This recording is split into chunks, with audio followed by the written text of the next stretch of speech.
Assalamualaikum warahmatullahi wabarakatuh. Halo semuanya, nama saya Intan Novitasari. Saya mahasiswi dari jurusan Ilmu Komunikasi Hubungan Masyarakat di UIN Sunan Gunung Jati Bandung. Nah, di video kali ini saya ingin membuat kampanye tentang peduli bersama disabilitas. Yuk kita simak.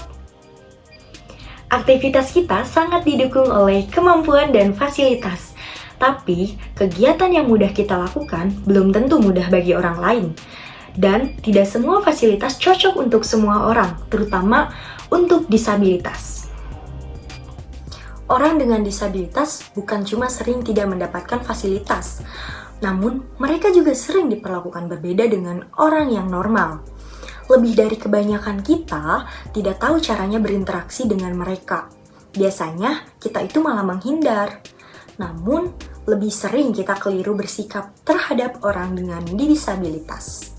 Sekalipun maksud kita itu awalnya baik dengan mereka.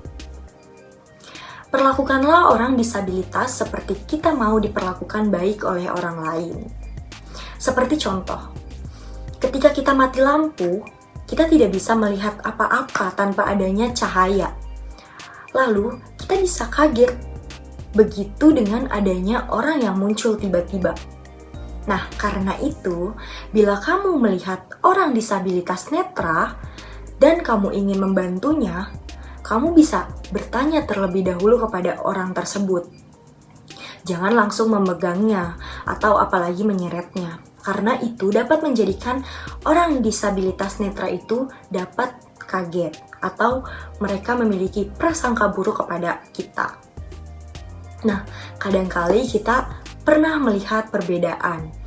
Orang yang kelihatan berbeda memang lebih menarik perhatian, tetapi kita tidak boleh kesal terhadapnya. Nah, seperti contoh yang kedua, ketika kita mendengar orang dengan disabilitas pendengaran yang berbicara dengan sangat keras. Kalau begitu, ketika kamu menemukan orang tersebut, kalau kamu ingin menyapanya, kalau kamu ingin menegurnya, kamu bisa menepuk pundaknya, lalu berbicara seperti biasanya, tidak terlalu cepat dan tidak terlalu lambat. Atau kamu bisa menambah menggunakan bahasa isyarat.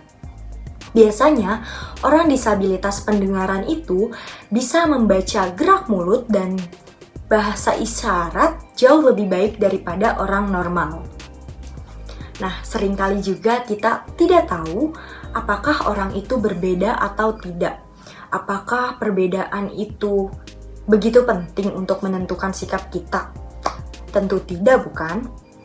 Apalagi sampai kita melihat orang lain itu dari ujung rambut sampai ujung kaki. Itu nggak baik ya.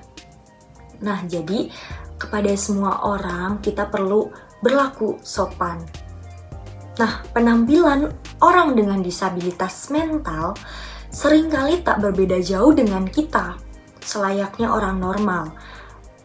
Orang yang mempunyai disabilitas mental, mereka pun sama seperti kita. Mereka mempunyai KTP. Jadi, ketika adanya pemilu, mereka juga pasti ikut pemilu tersebut. Nah, orang yang disabilitas mental tersebut justru membutuhkan interaksi sosial. Kalau kalian bingung harus bersikap bagaimana ketika ketemu disabilitas mental, kalian cukup tersenyum dan bersikap ramah. Sementara itu, yang kita tahu, kalau di luar sana, banyak fasilitas di Indonesia yang belum ramah untuk semua orang, yang khususnya untuk dengan disabilitas. Seperti contoh yang pertama itu, loket dengan berkaca gelap. Itu tidak membuat kita nyaman dalam berkomunikasi, bukan? Dengan itu, orang yang disabilitas pendengaran tidak bisa membaca atau melihat gerak bibir apa yang sedang dibicarakan. Lalu yang kedua yaitu trotoar rusak. Bagi pejalan kaki itu sangat berbahaya, apalagi bagi pengguna kursi roda. Karena itu, penting untuk kita untuk mendorong perbaikan fasilitas umum yang ada di Indonesia, khususnya untuk disabilitas. Adanya Undang-Undang Disabilitas Nomor 8 2016 yang berlaku sejak April 2016 memastikan agar perbaikan fasilitas umum turut memenuhi kebutuhan orang dengan disabilitas. Lalu, peran kita juga perlu dalam melaksanakan Undang-Undang Nomor 8 Tahun 2016 tentang disabilitas. Sektor yang perlu diperhatikan untuk memenuhi kebutuhan disabilitas yakni diantaranya yang pertama, transportasi. Lalu yang kedua, kesehatan. Lalu yang ketiga, tenaga kerja. Lalu yang keempat, komunikasi. Dan yang kelima yang paling penting yaitu fasilitas bangunan. Karena tanpanya ada fasilitas bangunan, itu dapat menjadikan disabilitas sulit untuk beraktivitas. Pastinya setiap orang pastinya mempunyai kemampuan yang berbeda-beda, bukan? Maka dari itu, semestinya fasilitas umum harus disertai dengan kecocokan untuk semua orang, khususnya orang disabilitas. Baik, itulah bentuk kampanye tentang peduli bersama disabilitas. Maka dari itu, perlunya kita peduli terhadap semua orang, terkhusus orang dengan disabilitas. Terima kasih. Wassalamualaikum warahmatullahi wabarakatuh. See you.